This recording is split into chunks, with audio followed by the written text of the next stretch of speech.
Good morning students. कैसे हैं आप लोग? बहुत मज़े कर रहे होंगे। स्टडी कर रहे हो ना सब लोग? क्लास वर्क कंप्लीट कर रहे हैं ना? सबको मैं अपना काम कम बराबर कर रही हूँ ना, आप लोगों को पढ़ा रही हूँ, तो आप लोगों को भी फिर अपना काम करना है। ओके, मैं कभी भी चेकिंग करूँगी, पिक्स खींच के भेजने के लिए कहूँगी आप लोगों को, तो सबको कंप्लीट रखना है। ओके, तो बच्चों आज हम कुछ नया सीखने वाले हैं, कुछ नया पढ़ने वाले हैं, कुछ नया टॉपिक होगा। पहले तो मेरे कुछ क्वेश्चंस के आंसर देना है आप लोगों को उधर बैठकर। अच्छा, हमें ये बताइए, जब समर वेकेशंस होते हैं ना, बड़े या दिवाली के वेकेशन, जैसे 10-15 दिन 2 महीने के, खासकर समर वेकेशन जो छुट्टी होती है हमारी, तो हमारे मम्मी डैडी हमें कहाँ लेकर जाते हैं? ज़्यादातर लॉन्ग ट्रिप पे हम कहाँ जाते हैं 1 महीने 2 महीने के लिए? सोचो सोचो। दिमाग चल रहा है कि नहीं? विलेज, गांव, है ना? आशा करती हूँ मेरे बच्चों ने वहाँ बैठ के सही आंसर दिया होगा। गांव जाते हैं ना बच्चों?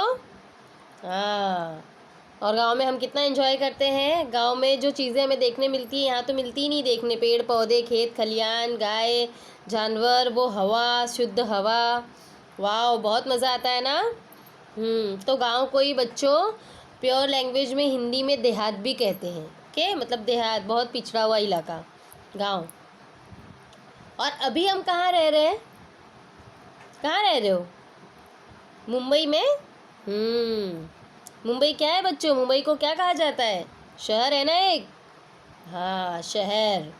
तो आज हम कौन सा लेसन करने वाले हैं? सबको शायद समझ में आ गया होगा, दिमाग में आ गया होगा कौन सा लेसन बोल रही है मिस। देहात और शहर, लेसन नंबर 4।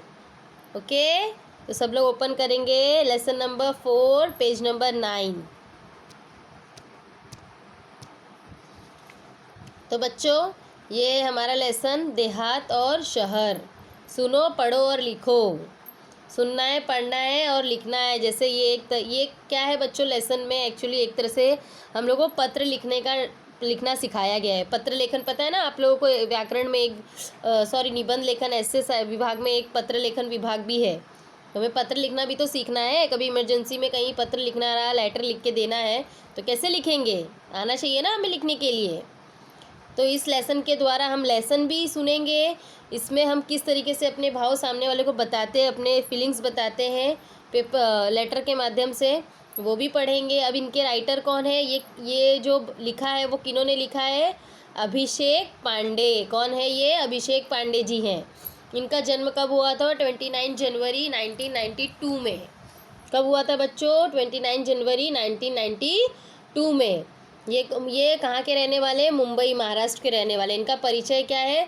समसामयिक विषय में अभिषेक पांडे जी की विशेष अभिरुचि एवं लेखन रहा है।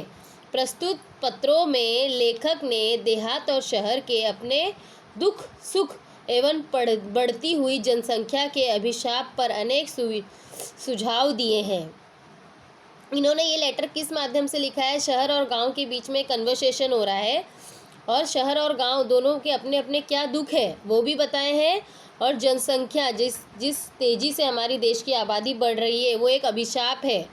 वो हमें डेवलप की ओर नहीं ले जा रहा है बच्चों, विकास की ओर नहीं ले जा रहा है, हमें पीछे कर रहा है वो। इसे रोकने का सुझाव भी उन्होंने दिया है कि इस मुसीबत से हम कैसे निकल सकते हैं। दोनों ही इस लेटर के माध्यम से हम समझेंगे।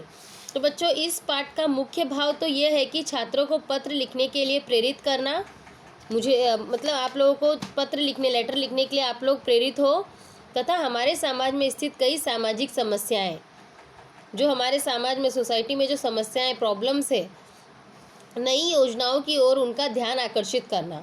इस प्रॉब्लम्स को हम कैसे दूर करें और नई नई योजनाएं जो आ रही है उसकी ओर ध्यान लाना। आज के आधुनिक मानव के जीवन में कई समस्याएं हैं। मतलब आज का आधुनिक यानी आज का नया युग जो है, इसमें कई समस्याएं भी है।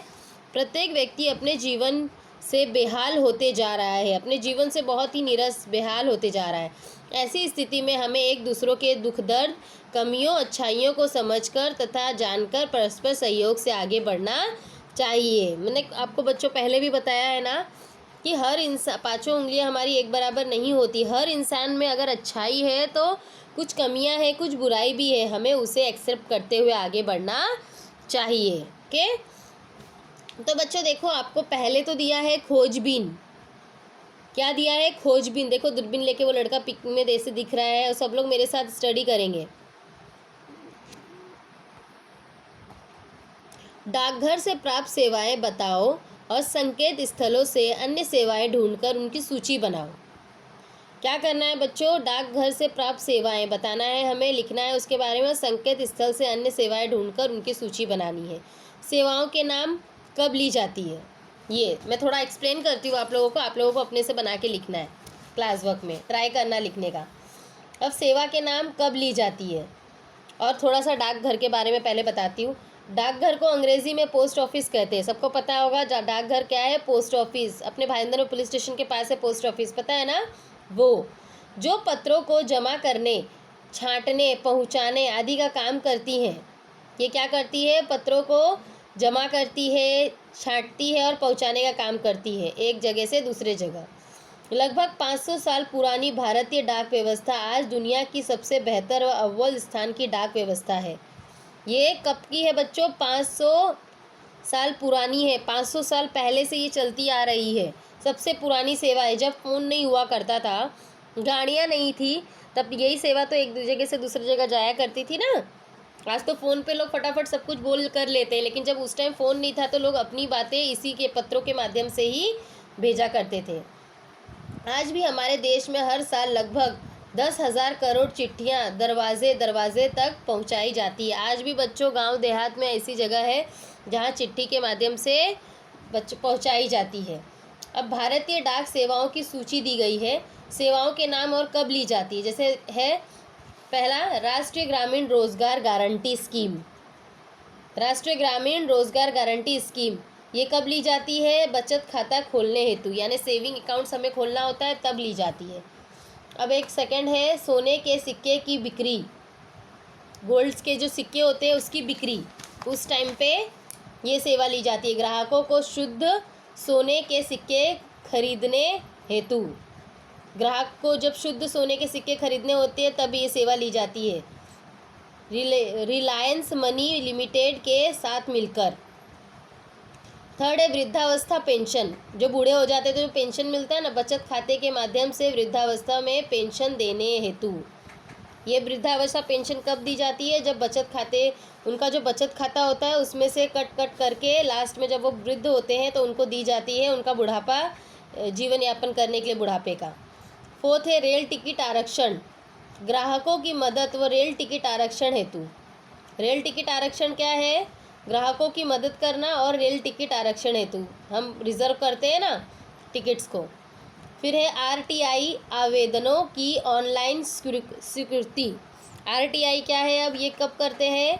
आवेदन पत्र, आरटीआई आवेदन पत्र लोग प्राधिकारी तक पहुंचाने हेतु, जो प्राधिकारी होते हैं हमारे एरियाज़ के, उनको पहुंचाने हेतु ये किया जाता है। इसके पिक्स मैं आप लोगों को भेज दूंगी, आप लोग अपने क्लास वर्क में लिख लीजिएगा तो आप लोगों को समझ में आएगा एक्चुअली डाक सेवा क्या है और ये कब कब, ये 4-5 स्कीम दी गई है, कब कब हम इसका बेनिफिट्स ले सकते हैं। तो बच्चों अब हम लेसन स्टार्ट करेंगे।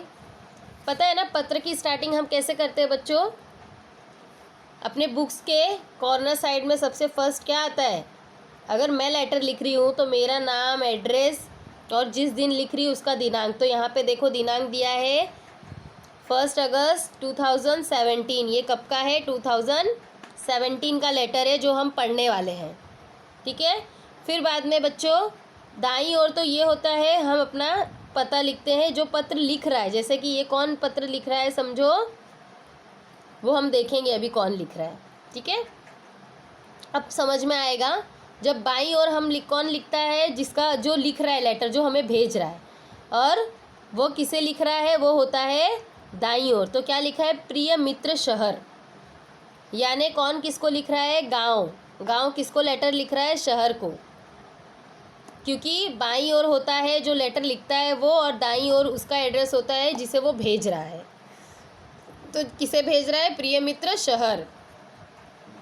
अगर हमसे बड़ा या हमारे लेवल का होता है तो हम उसे स्टार्टिंग कैसे करते हैं, जैसे हम किसी से मिलते भी है तो बड़े से तो बोलते हैं ना नमस्कार, तो वो गांव शहर को क्या कह रहा है, नमस्कार। अब देखते हैं कि गांव शहर को क्या कहना चाहता है। पिक तो सबको गांव का दिख ही रहा होगा, यहाँ पर गाय बैल कुआं, औरतें पानी लेकर जा रही है ना। चलो अब पढ़ते हैं। कल तुमसे बात हुई, मेरे सुख दुख के संबंध में पूछा, धन्यवाद। बहुत सारी बातें मन में है, सब कुछ दूरध्वनि पर कहना मुश्किल है। क्या कह रहा है गांव शहर से, कल तुमसे बात हुई, यानी हुआ होगा, उसने भी लेटर भेजा, ये भेजा होगा या फ़ोन पर बात हुई होगी। तो वो कह रहा है कल तुमसे बात हुई, मेरे सुख दुख के संबंध में पूछा, उसके लिए बहुत ही धन्यवाद। दूरध्वनि यानी फ़ोन। अब फ़ोन पर क्या क्या कहूँ आप तुमसे, इसलिए सोचा पत्र ही लिख लूँ, सोचा पत्र ही लिखूँ। अब मैं अपना दुखड़ा क्या रोऊँ, चलिए इस बार कुछ अच्छी बातें भी तुमसे साझा करता हूँ। यानी हम अब कुछ, हर बार तो अपना दुखड़ा ही रोते रहते हूँ, इस बार हम कुछ अच्छी बातें शहर के बारे में करेंगे। डिजिटल क्रांति का थोड़ा असर हमारे गांव में भी दिखाई पड़ने लगा है। डिजिटल क्रांति यानी बच्चों जो आजकल नेट, इंटरनेट, ये सब का जो यूज़ होने लगा है अब तेज़ी से। आज तो हमारी पढ़ाई भी इसी वजह से हो रही है ना बच्चों। घर बैठे बैठे अगर ये फ़ोन ना होता, इंटरनेट ना होता, गूगल ना होता, तो हम कैसे पढ़ाई करते, तो हमारा बहुत नुकसान होता है ना। तो आज ये बेनिफिट ये भी तो दिख रहा है कि आज हम घर बैठे कैसे स्टडी कर रहे हैं, हमारी स्टडी भी हो रही है, एंजॉय भी हो रहा है, और हम अपने घर में ये कोरोना बीमारी से सेफ भी हैं। तो बच्चों मोबाइल के माध्यम से नित नवीन सूचनाएं हम तक पहुंचाने लगी है। मोबाइल के माध्यम से हमारे पास अभी देखो, पहले के टाइम था लेटर, अगर आज कुछ इमरजेंसी यहाँ हो गई, हमको गांव में लेटर भेजना है, वहाँ पे किसी को बताना है फैमिली वालों को, तो वो जाते जाते ही 1-2 महीना लग जाता था। तब तक तो इंसान है या नहीं है या क्या प्रॉब्लम था उसका सॉल्यूशन ही नहीं निकल पाता था। पर आज फ़ोन है, 1 मिनट भी नहीं लगता हमें यहाँ की खबर वहाँ पहुँचाने से, चाहे वो इंडिया के अंदर हो, बाहर हो, गांव में हो, कहीं पे भी कोने में हम फ़ोन लगा करके कुछ भी इमरजेंसी वाली बात कर सकते हैं। स्वच्छ ग्राम स्वस्थ ग्राम परियोजना घर घर तक पहुँच गई है। स्वच्छ ग्राम यानी स्वच्छ गांव, साफ सुथरा गांव, और स्वस्थ ग्राम यानी स्वस्थ हेल्दी लोग गांव में जो हैं। ये जो परियोजना सरकार ने बनाई है वो घर घर तक पहुंच गई। स्वच्छ ग्राम में बच्चे हम बोल सकते हैं कि घर घर आज शौचालय जो है, देखो गवर्नमेंट ने गांव में शौचालय बनाने के लिए पैसे भी दिए हैं लोगों को, तो ये एक तरह से स्वच्छता हो गई ना। लोग खेत में यहाँ वहाँ करते थे तो उससे गंदगी फैलती थी, वो हमारे लिए ही बीमारी का काम करती थी। तो आज उसकी वजह से स्वच्छता आ गई और लोग स्वस्थ भी हो गए, बीमार भी नहीं होंगे, उस गंदगी से बच गए। तो ये एक तरह का डेवलपमेंट है गांव में। ग्रामजन भी शिक्षा, स्वास्थ्य, रोजगार, खेती के नवीन औजार और आधुनिक खेती की पद्धतियों को थोड़ा थोड़ा जानने लगे हैं। गांव में मोस्ट ऑफ क्या होता है बच्चों, खेती।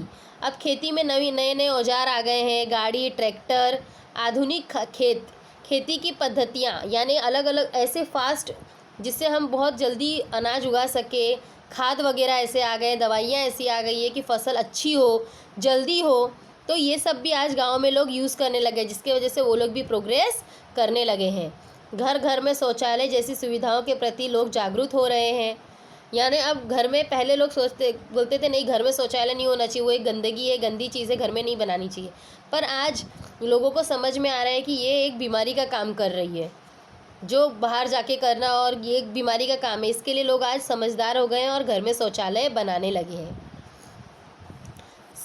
फिर बाद में देखो, आप लोगों ने देखी होगी टॉयलेट, एक कथा, अक्षय कुमार की मूवी। आज भी गांव में कितने लोग ये मानते हैं कि वो एक गंदी चीज़ें घर में नहीं बनानी चाहिए, लेकिन वो मूवी देखने के बाद शायद आप लोगों की सोच बदल जाए। कुछ लोगों की, कुछ तो जो नहीं बदलना चाहते वो तो नहीं बदलेंगे, पर जो बदलना चाहते हैं उनकी सोच ज़रूर बदलेगी। हालांकि कुछ परेशानियां अब भी वही की वही हैं। पीने का पानी लाने के लिए दूर दूर तक जाना पड़ता है। मेरे यहाँ विद्यालय तो है पर उनमें आवश्यक सुविधाएं नहीं हैं। महाविद्यालय तो हमारे गांव से बहुत दूर है। तुम्हारे बारे में सोचता हूँ तो लगता है कि तुम्हारे पास अत्यधिक और अधिक सुविधाएं, विकसित तकनीकी है। तुम्हारी दिन दुगनी चार रात चौगुनी उन्नति हो रही है। कहने का मतलब वो ये कह रहा है कि ये सब सुविधाएं तो अब हो गई है, लेकिन पानी की दिक्कत बच्चों आज भी है वहाँ पर। हमारे यहाँ तो देखो पानी आ जाता है, पानी आ जाता है ना घर में ही, है ना बच्चों। हमारे यहाँ तो घर में ही रोज़ 7 बजे 9 बजे जब भी मतलब रोज़ पानी आ जाता है, ये एक सुविधा है यहाँ पर।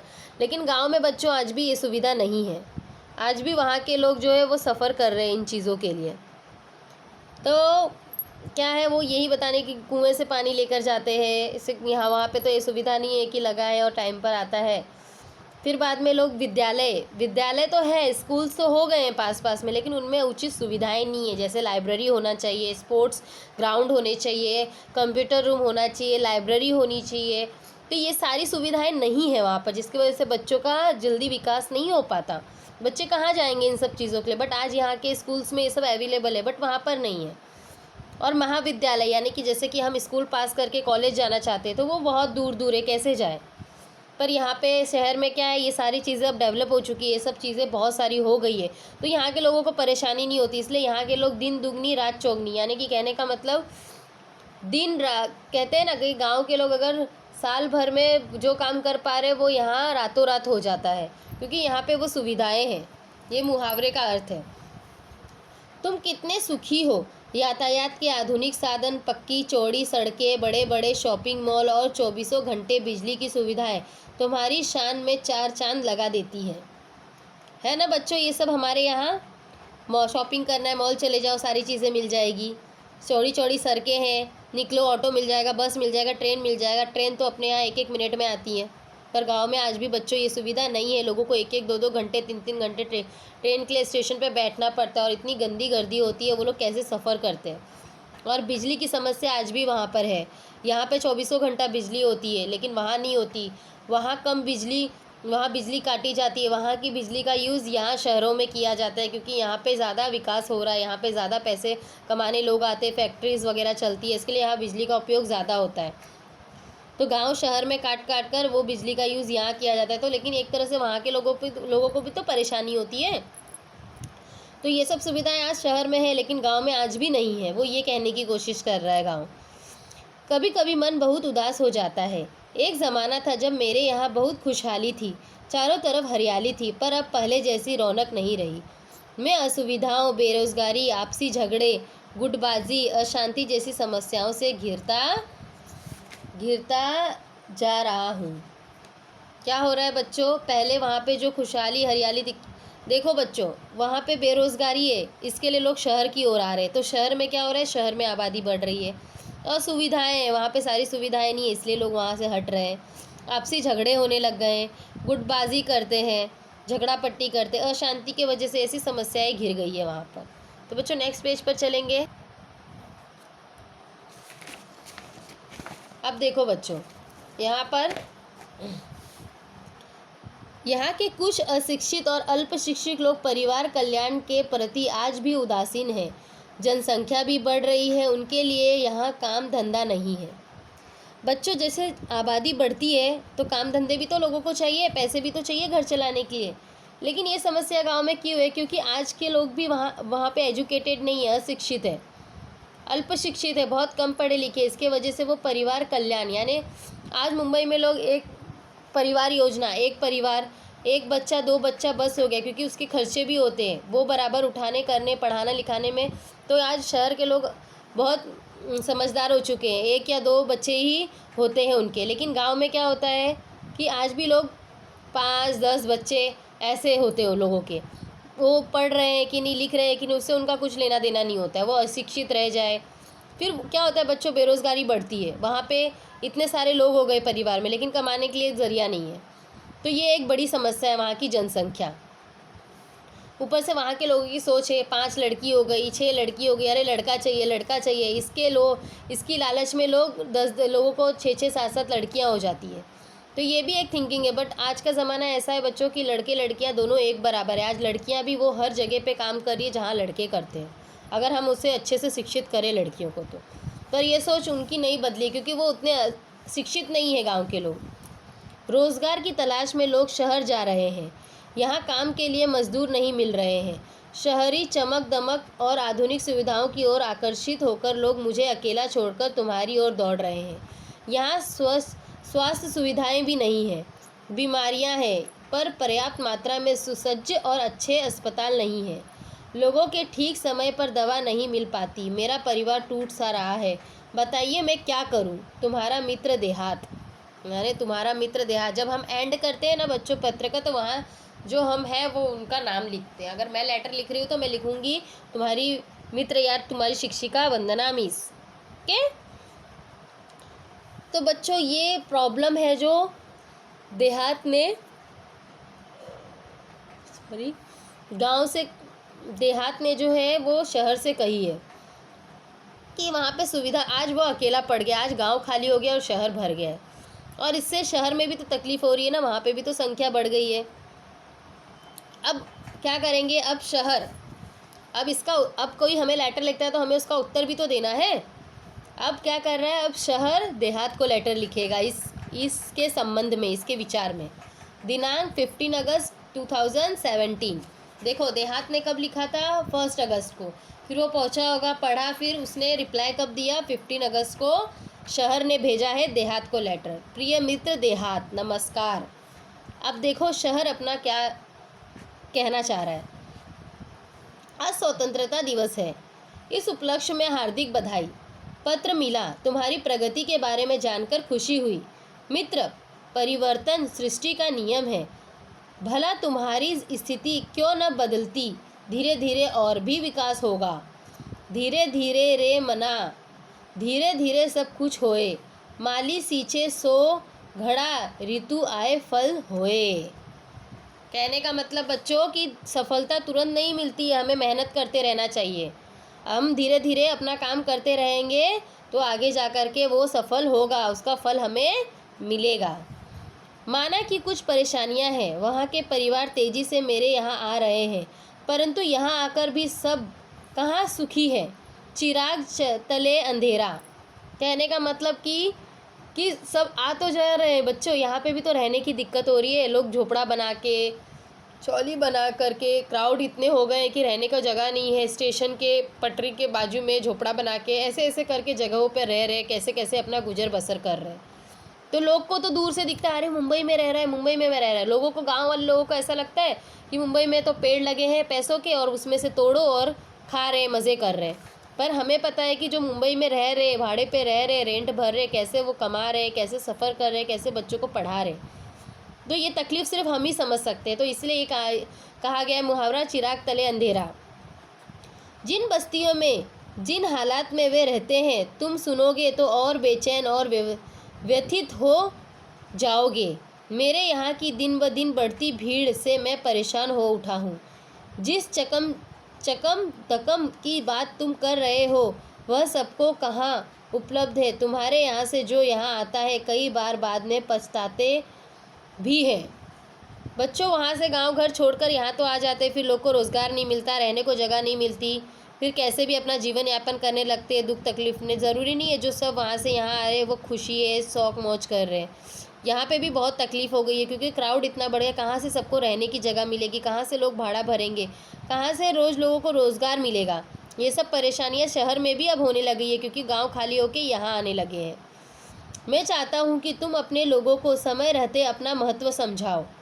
शहर क्या कह रहा है कि वो ये चाहता है कि गांव तुम कुछ ऐसा करो देहात कि वो तुम्हारा महत्व समझे और वहीं रहे और वहीं प्रोग्रेस करे, यहाँ ना आए। छोटा परिवार सुखी परिवार की बात अब उनकी समझ में आ जानी चाहिए। तुम उन्हें बुराइयों से दूर रखकर विभिन्न व्यवसायिक कौशल, कंप्यूटर संबंधी जानकारी विकसित करने की तरफ ध्यान दो। पहला तो क्या सुझाव दिया उसने? परिवार, छोटा परिवार सुखी परिवार। देखो बच्चों, अगर घर में किसके घर में 4 बच्चा है और किसके घर में 1 है, तो वो 1 एप्पल अगर लाएंगे पापा तो उसका 4 टुकड़ा करके उनको देना पड़ेगा, 1-1 पीस मिलेगा। और जिसके घर में 1 है उसको 1 अक्खा खाने मिलेगा। तो यहाँ विकास किसका हो रहा है? वो 4 बच्चों का हो रहा है कि 1 बच्चों का हो रहा है? तो ये जो महत्व है, छोटा परिवार सुखी परिवार, बच्चे भी अच्छे से आगे बढ़ सकते हैं, पढ़ाई लिखाई के लिए खर्चा माँ बाप उठा सकते हैं। लेकिन जहाँ 5-6 बच्चे, वहाँ माँ बाप भी 1-2 को पढ़ा पाते हैं, बाकी नहीं पढ़ पाते, अशिक्षित रह जाते, रोज़गार नहीं मिलता। तो ये शहर कह रहा है कि पहले तो तुम अपने यहाँ के लोगों को छोटे परिवार का, सुखी परिवार का इसका महत्व समझाओ। उसके बाद में वहाँ के लोगों को भी व्यवसायिक कौशल यानी अलग अलग व्यवसाय हम किस तरीके से बिजनेस कर सकते हैं जो यहाँ लोग आके करते हैं वो करने की शिक्षा दो। कंप्यूटर संबंधी जानकारी, आज लोग कंप्यूटर से भी बहुत कुछ कमा रहे हैं ऑनलाइन, अपने सेल्स करके, बिजनेस करके, इसकी जानकारी दो। ऐसा शहर गांव को, देहात को सजेशन दे रहा है। खेल तो ग्रामीण जीवन की आत्मा है। खेल क्या है बच्चों? ग्रामीण जीवन की आत्मा, यानी गांव के लोगों की आत्मा है वो खेलना, गेम। दौड़ना, तैरना, पेड़ों पर चढ़ना उतरना तो वहाँ के बच्चों की रग रग में रचा बसा है। आज कितने विख्यात खिलाड़ी गांव से ही आगे बढ़े हैं। उनको प्रोत्साहित करना तुम्हारी नैतिक जिम्मेदारी है। क्या कह रहा है वो? देखो, गांव के लोग इस चीज़ में आगे बढ़ सकते हैं बच्चों। आज आप खासकर देखोगे ना तो गवर्नमेंट पोस्ट पर, और सही कहा जा रहा है, ये छोटे गांव से ही लोग निकल करके नाम कमाते हैं, क्योंकि वहाँ के लोगों को जो पोषण मिलता है, जो यहाँ के लोग आलसी टाइप होते हैं थोड़े एक्चुअली, क्योंकि यहाँ वो पेड़, दौड़, खेत करने के लिए स्पेस नहीं है, जगह नहीं है, बट ये चीज़ें वहाँ के लोगों को है तो वो लोग आगे बढ़ सकते हैं दौड़ वगैरह में, खेल वगैरह में। इससे बॉडी का एक्सरसाइज भी होता है, बड़ा स्पेस मिलने की वजह से वो लोग ग्रोथ भी कर सकते हैं इस चीज़ों में। तो ये सही बात है। तो इस चीज़ में और उनको उत्साह देना चाहिए, ऐसा शहर देहात को कह रहा है। खेल संबंधी मार्गदर्शन देकर हमारा देश अंतर्राष्ट्रीय स्तर पर प्रगति कर सकता है। अगर खेल के माध्यम से, अगर गांव से ही वो बच्चे आगे निकले, इंटरनेशनल लेवल पर खेले, तो हमारा देश भी तरक्की करेगा और गांव भी तरक्की करेगा। अपने गांव को एक परिवार समझकर उसे विकसित करने का प्रयत्न करना होगा। हमारे गांव को विकसित करना होगा। तुम्हारी और मेरी समस्या का मूल कारण दिनों दिन बढ़ती आबादी, अशिक्षा और गरीबी ही है। मेन कारण क्या है बच्चों? गांव और शहर का कॉमन जो वो बता रहा है, बढ़ती आबादी, अशिक्षा, एजुकेटेड न होना और गरीबी, ये 3 कारण ही है। तो इसे कैसे बदला जा सकता है? आबादी बदली जा सकती है, कम परिवार, छोटा परिवार करके। अशिक्षित को हम एजुकेशन में बदल सकते हैं, और एजुकेशन के द्वारा हम, जब नॉलेज होगा हमें, तो हम गरीबी को भी हटा सकते हैं कमा के। मेरे यहाँ लोग रोज़गार की तलाश में आना कम कर दें। तुम गांव वालों को सहकारिता का महत्व समझाओ। सहकारिता पर आधारित छोटे छोटे व्यवसाय तुम अपने यहाँ शुरू करवाओ, ताकि कृषि आधारित अनेक लघु उद्योग, फलो उद्योग, कहने का मतलब बच्चों कि वहीं पर सहकारिता यानी एक दूसरे का सहयोग करके व्यवसाय डेवलप कर सकते हैं वो लोग भी। लघु उद्योग यानी छोटा उद्योग घर से भी कर सकते। फलोत्पादक, फल का उद्योग कर सकते हैं। लघु उद्योग छोटा मोटा घर में माल बनाकर, कपड़े सिलाई करके, ये सब छोटा मोटा उद्योग घर में जो लेडीज़ें कर सकती है। औषधि वनस्पतियों की खेती, पता है ना, ये आयुर्वेदिक दवा, यानी ऐसी खेती करना जो औषधि, वनस्पति औषधि, जो जिससे हम आयुर्वेदिक दवा बना सकते हैं, उसमें बिजनेस कर सकते हैं घर में छोटा। पशुपालन जैसा, पशुपालन, गाय, बकरी, भैंस, ये सब पाल के उसके दूध बेच करके, गोबर से उपले बना करके, ये सब करके हम बिज़नेस बना सकते हैं। तो गांव में भी बहुत सारे स्कोप है, लेकिन हम कर सकते हैं, करना चाहे तो। ऐसा अगर करने लगेंगे, वहाँ भी व्यवसाय होने लगेगा, तो लोग क्यों यहाँ आएंगे भाग के। जैसे अनेक व्यवसाय शुरू किया जा सकता है। अरे देहात भाई, कितने भाग्यशाली हो कि तुम प्रदूषण मुक्त वातावरण में रहते हो। सबसे मेन पॉइंट बच्चों, पेज चेंज करना था, सॉरी ये पेज पर हम अब पढ़ रहे हैं। तो देखो बच्चों, वो सबसे मेन बात शहर ने कही है, प्रदूषण मुक्त वातावरण में ही इंसान सबसे ज़्यादा जी सकता है, किसी तरह की बीमारी नहीं होगी, वो स्वस्थ होगा। पर आज हम मुंबई में बहुत सबसे गंदा हम प्रदूषण के बीच में और मिलावटी चीज़ें खा रहे हैं, जिसके वजह से हम गांव वाले जितने मजबूत हैं ना, जितना वो खेती में काम कर सकते हैं, हम बिल्कुल नहीं कर सकते, क्योंकि हमारा शरीर उतना मजबूत ही नहीं है, क्योंकि हमें उतना पौष्टिक खाना भी नहीं मिलता और पौष्टिक वातावरण भी नहीं है हमारा। तो ये सबसे भाग्यशाली है गांव, जहाँ प्रदूषण मुक्त, कोई तरह का प्रदूषण नहीं। यहाँ तो गाड़ियाँ इतनी हैं, फैक्ट्रीज़ है जिसमें से जहरीला धुआं निकलता है, गाड़ियों से जहरीला धुआं निकलता है, फिर बाद में जो फैक्ट्री से जो माल बनते, गंदे पानी है वो समुद्र में जाता है, उधर केमिकल मिलता है। तो ये सब प्रदूषण हमारे सांस में जा रहा है, जिसकी वजह से अनेक तरह की सांस की भी बीमारियां शहर के लोगों को हो रही है। तो ये तो एक भाग्यशाली हो गया ना, गांव ही अच्छा है फिर तो, वहाँ तो लोग स्वस्थ है। खुला खुला परिसर, न धुआं, न वाहनों की चिल्पों, चिल्पो यानी आवाज़, यहाँ तो हाईवे वगैरह पे घर होगा तो उनका तो जीना मुश्किल है। ट्रेन की सनसन आवाज़, गाड़ी हॉर्न की आवाज़।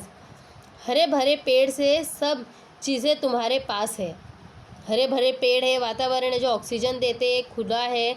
यहाँ तो पैक छोटे से घर में हमें रहना पड़ता है, वहाँ आंगन है, खेत है, इतनी खुली खुली जगह, इतना बड़ा बड़ा कि रहने का तो पूछो ही मत, इतने मज़े से लोग रहते हैं। रात में तारों भरा आसमान तो सवेरे उगते सूरज के दर्शन कितनी सहजता सरलता से हो जाते हैं। यहाँ पे तो लोग घर के चार दीवारी में ना चांद दिखता है, ना चांदनी दिखती है, ना सूरज दिखता है, कुछ नहीं दिखता है बस दीवार ही दीवार दिखाई देता है बच्चों, है ना, हमें हमारे रूम में। हम तो इमारतों के जंगल में बदल गए हैं। खुला आसमान, बड़ा मैदान हमारे लिए कितने अनमोल एवं दुर्लभ हो गए हैं, ये तुम नहीं समझ सकते। सच कह रहे हैं ना बच्चों, ये खुला आसमान, बड़े बड़े मैदान जो हमारे गांव में आंगन खेत है, वो उसके लिए तो जैसे दुर्लभ, यानी हम तरस गए, हम वो है ही नहीं हमारे पास वो चीज़ें। तुम्हारे तहसील और क्षेत्र के लोगों को चाहिए कि वे अपने क्षेत्र का सार्वजनिक विकास करने के लिए अपने जनप्रतिनिधियों का सहयोग लें। इसके लिए वहाँ के लोग तो तहसील के क्षेत्र के लोग मिल करके वहाँ का सार्वजनिक विकास कर सकते हैं। तुम्हारे यहाँ जो बच्चे विद्यालय में पढ़ रहे हैं, यदि अभी से उन्हें सही दिशा उचित मार्गदर्शन दिया जाए तो भविष्य में वे ही हम सबकी व्यथा कम कर सकते हैं। वे ही हमारी आशा आस्था है। क्या सजेशन लास्ट में सर दे रहा है कि आप अपने एजुकेशन स्तर को बढ़ाओ, अच्छा एजुकेशन बच्चों को दो, क्योंकि वही आगे बढ़कर हमारा भविष्य है। जो अच्छा प्रोग्रेस करेंगे तो हमारा देश भी आगे बढ़ेगा। यही लास्ट आशा है हमारी कि गांव और शहर और कैसे डेवलप हो सकता है, बच सकता है। मुझे पूरा विश्वास है कि उन पर अवश्य ध्यान दिया जाएगा। मतलब शहर लास्ट में क्या कह रहा है कि मुझे आशा है कि जो बातें मैंने तुम्हें बताई है देहात, उसे तुम बहुत ही अच्छे से आगे अमल करोगे। तुम्हारा अपना शहर। तो दोनों ने किस तरीके से एक दूसरे को लेटर लिखा है, ऐसे ही किसी भी टॉपिक पे हमें लेटर लिखना चाहिए, इससे लेटर राइटिंग डेवलप होगी आपकी। मैं लेटर राइटिंग भी आप लोगों को सिखाऊंगी, बट इस लेसन के माध्यम से हमें समझ में आया ना कि हमें किसी टॉपिक पे कैसे किस तरीके से बातें की जा सकती है। बच्चों देखो यहाँ पे विचार मंथन दिया है पेज नंबर 10 पर ऊपर। गांव का विकास, देश का विकास, इस विषय पर संवाद सुनो और सुनाओ। गांव का विकास और देश का विकास। गांव का विकास किस तरीके से हो सकता है, देश का। ये कन्वर्सेशन, ये एक तरह का गांव और शहर में कन्वर्सेशन था ना, लेकिन उस तरह का कन्वर्सेशन जैसे करते हैं ना, गांव ने कहा फिर शहर कहेगा, फिर गांव कहेगा, फिर शहर कहेगा, एक सेंटेंस हो एक सेंटेंस हो, इस तरह का कन्वर्सेशन बनाने बोल रहा है। ये भी मैं आप लोगों को करवाऊंगी ऐसे में, नेक्स्ट वीडियो में आप लोगों को बनवाऊंगी और ये एक्सप्लेन करूंगी, तो ये एक तरह का ऐसे भी हो जाएगा आप लोगों का। फिर है बच्चों पेज नंबर 11 पे, बताओ तो सही हिंदी की विभिन्न बोलियों के नाम बताओ, उनसे संबंधित प्रदेशों के नाम लिखो, जैसे ब्रज, भोजपुरी, मारवाड़ी, दक्षिणी, गढ़वाली आदि। यानी भाषा के नाम बताने हैं, वो कौन से शहर में बोले जाते हैं वो बताना है, वो बताने के लिए कह रहा है। देखो कुछ एग्जाम्पल्स के द्वारा मैं बता देती हूँ आप लोगों को। जैसे हिंदी की बोली है ब्रज, ये कहाँ कहाँ बोली जाती है बच्चों, बुंदेलखंड में, ग्वालियर में, भरतपुर में। भोजपुरी बिहार, उत्तर प्रदेश, झारखंड, इसमें बोली जाती है। मारवाड़ी राजस्थान, मध्य प्रदेश। दक्षिणी कर्नाटक, केरल, तमिलनाडु, आंध्र प्रदेश में दक्षिणी भाषा बोली जाती है। गढ़वाली उत्तराखंड में। अवधी भाषा उत्तर प्रदेश और अवध क्षेत्र में। बघेली भाषा बघेलखंड में। हरियाणवी मध्य प्रदेश, मालवी हरियाणा में बोली जाती है। तो इस तरीके से लैंग्वेज को डिवाइड करना है कि कौन कौन से स्टेट में वो बोली जाती है, ये आप लोग कर सकते हो। और नेक्स्ट नीचे दिया है बच्चों, देखो टिक किया है मैंने, नए शब्द। साझा करना, बांटना। रौनक यानी चमक दमक। व्यथित यानी दुखी। विख्यात बहुत प्रसिद्ध। आबादी जनसंख्या। चिल्लमपोर यानी शोर करना। मुहावरा क्या है, दुखड़ा रोना, दुख सुनाना। दिन दुगनी रात चौगनी, उन्नति, तेज गति से विकास होना। चार चांद लगाना, शोभा बढ़ाना। कहावत क्या है, चिराग तले अंधेरा। योग्य व्यक्ति के आसपास ही अयोग्यता है, यानी योग्य है शहर लेकिन उसके आसपास भी अयोग्यता है ना। तो ये आप लोगों को अपने क्लास बुक में लिखना है लेसन स्टार्ट करने से पहले, लेसन नंबर 4 डालकर। शब्दार्थ लिखेंगे, उसके बाद क्वेश्चन आंसर्स करना है। इसके क्वेश्चन आंसर्स ज़्यादा नहीं है, थोड़े से ही हैं, वो मैं आप लोगों को एक्सप्लेन कर देती हूँ और फिर PDF भेज दूँगी।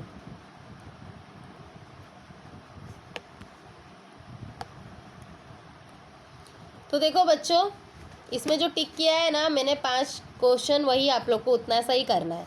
फर्स्ट में क्या बोला है, खेल ग्रामीण जीवन की आत्मा है, सही है या गलत बताओ? सही है ना, लेसन के हिसाब से बताना है। फोर्थ, फिर सेकंड है, आज भी कई गांव प्रदूषण से मुक्त है, आज भी कई गांव प्रदूषण से मुक्त है, सही बात है ना? हाँ, सही आएगा इसका आंसर। फिर थर्ड है, बच्चों की सही मार्गदर्शन की आवश्यकता होती है, ये भी सही है। फिर फोर्थ है, आज का युवक वर्ग बुरी आदतों की ओर मुड़ रहा है, ये भी क्या है बच्चों, सही वाक्य है, ये चारों सही है।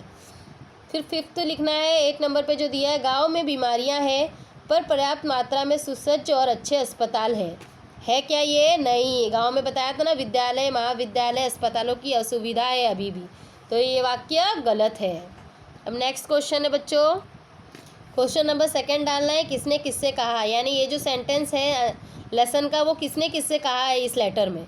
फर्स्ट, तुम्हारी प्रगति के बारे में जानकर खुशी हुई मित्र, ये किसने कहा था? जब देहात का लेटर पढ़ने के बाद शहर ने आंसर दिया था, तो शहर ने देहात से कहा। सेकंड, मेरे सुख दुख के संबंध में पूछा, धन्यवाद, सेकंड में क्या आएगा, देहात ने शहर से कहा। थर्ड आएगा, मेरे यहाँ की दिन ब दिन बढ़ती भीड़ से मैं परेशान हो उठा हूँ, ये किसने कहा? शहर ने देहात से, भीड़ तो शहर में हो रही है ना।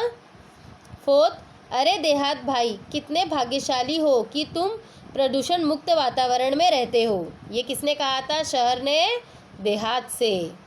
नेक्स्ट क्वेश्चन है बच्चों, 3rd नंबर डालना है, निम्नलिखित प्रश्नों के उत्तर कारण सहित लिखिए, यानी अब ये जो क्वेश्चन किया गया इसका कारण क्या है, रीज़न क्या है, वो लिखना है। फर्स्ट क्वेश्चन क्या है, गांव में काम करने के लिए मजदूर नहीं मिल रहे हैं, क्यों नहीं मिल रहे बच्चों, क्या कारण है?